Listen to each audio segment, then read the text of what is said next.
Hey everyone, welcome to Bon Science. Today we will be going over Unit 1, Topic 2 in AP Chemistry called Mass Spectroscopy of Elements. So let's get straight into it. So let's get some basics out of the way. I want to teach you guys what atomic mass is and how it's measured. And so atomic mass is measured in a unit called the AMU. We touched on this briefly in yesterday's episode. It's called the AMU. And an AMU is equal to the mass of one proton or one neutron, right? And it's just like saying if you have a gram of something or a kilogram of something, you have an AMU, right? One proton, one AMU. Two protons, two AMU. One proton, one neutron, two AMU, right? So when you're looking at an atom, you count the number of protons and neutrons to figure out the mass. And that's basically how chemists have decided to measure the mass of atoms. Electrons don't count because they're so small that their mass is negligible. So I want us to look at silicon on the periodic table. So I'm going to paste that in right here. Silicon on the periodic table. So you'll notice that the mass is 28.085. And the reason it's this weird decimal number, I'll get into that later, but it basically has to do with the idea of these molecules called isotopes. And what an isotope is when you have two atoms of the same element but they have a different number of neutrons. So all silicons need to have 14 protons because that's the atomic number, right? The atomic number is the number of protons that a element must have. So they all have 14 protons. But some silicons might have 14 neutrons and have a mass of 28. Some might have 16 neutrons and have a mass of 30, right? So the number of neutrons can change, and they're still the same element, but they have a different number of neutrons, a different mass, which makes them isotopes of each other. And that's basically all the basics you need to know for mass spectroscopy. Because mass spectroscopy on the AP is really only asking you for a few set of skills. So I'm going to paste in the mass spectroscopy graph right here. And you only have to do a couple of things with this. The first thing you have to do is tell me how many isotopes there are. So this is a mass spectroscopy graph of silicon. And the reason I know that is because this is from an old AP Chemistry FRQ, and they tell you. So you don't have to look at the mass spectroscopy graph and figure out what element it belongs to. They'll tell you that. So you don't worry about having to figure out which one it belongs to. You'll know that. From that point, all you have to do is three things. One, you have to tell me how many isotopes there are. So let's break down this graph real quick. On the bottom, you can see that we have mass in AMU. And on the side, we have this thing called relative abundance. And I'll explain those first. But if you want to tell me how many isotopes there are, you'll just look at the bottom. You'll see there are three different bars at three different masses. 28 AMU, 29 AMU, and 30 AMU. Which should tell you that there are three isotopes, right? There's one silicon isotope with a mass of 28, another one with a mass of 29, and a final one with a mass of 30.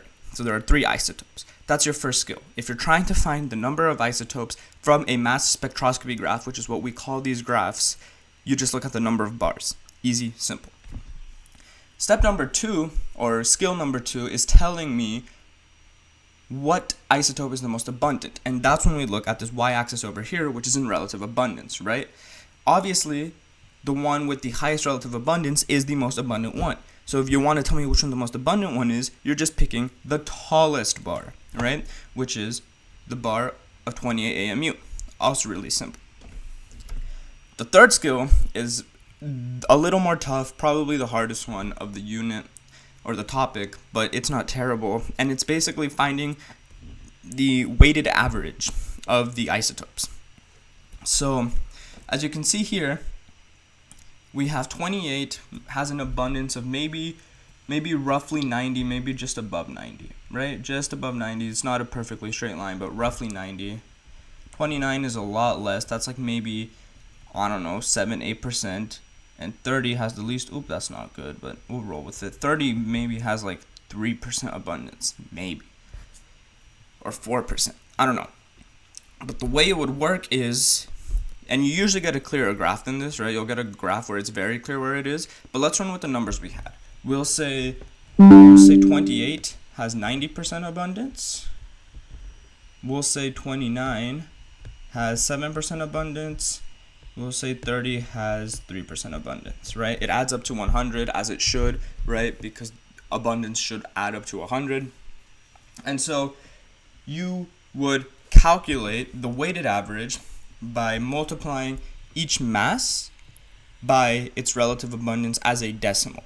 So what I mean by that is 28 you would multiply by 0.9, because when you turn 90% to a decimal, it's 0.9. 29 you would multiply by 0.07, because that's 7% as a decimal, and so 30 would be multiplied by 0.03. Once you do all that multiplication, you just add those numbers together. So let me grab a calculator real quick, and we will do that, or I will do that, and we'll see what answer we get. Alright, grab a calculator, so I'm going to just punch that in right now. And the calculator has spoken, and it has given me 28.13. So, oops, we got 28.13. Ooh, that's not good. 28.13. And the units on this would obviously be AMU. So we got 28.13 AMU. And you might be wondering what's significant about that. Well, this is the atomic mass of silicon, or at least should be, right? And if we look up here, the actual one is 28.085, so we weren't too far off. We had to guesstimate the relative abundances, so it makes sense for it to be off. But this is how scientists calculate these numbers you see down here, right? They use this technique called mass spectroscopy. You don't really need to know how it works. They get these graphs, they calculate the weighted averages to figure out the atomic mass. That's how you get these decimal numbers, because this number down here isn't the mass of a single atom, it is the weighted average of all the isotopes that exist, right? And so if ever a AP question asks you, calculate the atomic mass of an element based off a mass spectroscopy graph, that is what you do.